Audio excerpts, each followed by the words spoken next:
Because her son failed his exam, the mother decided to teach him a harsh lesson by abandoning him in the forest, telling him to stay there and really think about what he'd done wrong and not to come back until he figured it out. But when the woman returned half an hour later to find her son, he was nowhere to be seen. At first, she didn't think much of it, figured it was just one of his pranks. But when her husband spent ages searching through the woods and only came back with their son's hat, you'd think she'd start to panic, right? Nope. Instead, she got even more pissed off at her kid. She was convinced he was just trying to mess with their heads, probably hiding behind some tree somewhere. The wife was sure that once they went deeper into the forest to look for him, they'd find Lucas pretty quickly. The husband didn't really have a choice but to go along with her plan and keep searching. But no matter how much they called out through the woods, Lucas never answered back. By now, the husband was starting to freak out, and he was getting more and more angry at his wife for leaving their son out there in the first place. Si no sales de tu escondite, te voy a dejar un mes sin tablet, ¿me escuchaste?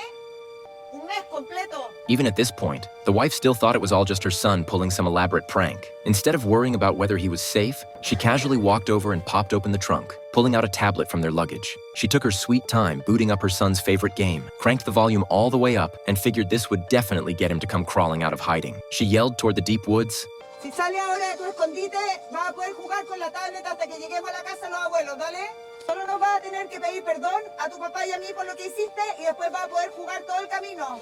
She thought for sure this trick would get her son to come out on his own. But after yelling for what felt like forever, there was still dead silence. Not a peep from Lucas. The husband had had enough. He angrily told his wife to shut off the damn tablet. I mean, seriously? At a time like this, she was still going on about apologies and making demands? Didn't she care about their kid at all? Worried sick about his son's safety, the husband immediately pulled out his phone and called the cops, giving them every single detail about Lucas going missing. After he hung up, he rushed back into the forest, frantically searching everywhere and calling out his son's name. But it was heartbreaking. No matter how loud he yelled for Lucas, there was just nothing. Just when he was at his wit's end, completely lost about what to do next, his wife called to say the police had arrived. Without even thinking, the guy rushed out of the woods. When the cops started asking questions, the husband hadn't even opened his mouth yet when his wife jumped right in and started talking. The wife was worried the cops would come down hard on her for what she'd done, so she straight up lied and said her son just needed to use the bathroom. That's why they'd pulled over in the middle of nowhere. And to get him to hurry up and finish his business, she even made up some story about mountain lions prowling around the forest. We told him a little white lie about mountain lions being in the woods, just to get him to come out faster. There actually are mountain lions in there, but not that many. When they heard the cops say that, both husband and wife were totally floored. Holy crap, there were actually mountain lions in those woods. But the officer told them not to panic because they'd already called in search dogs to help with the rescue. Since Lucas hadn't been missing for very long, there was still a really good chance they'd find him.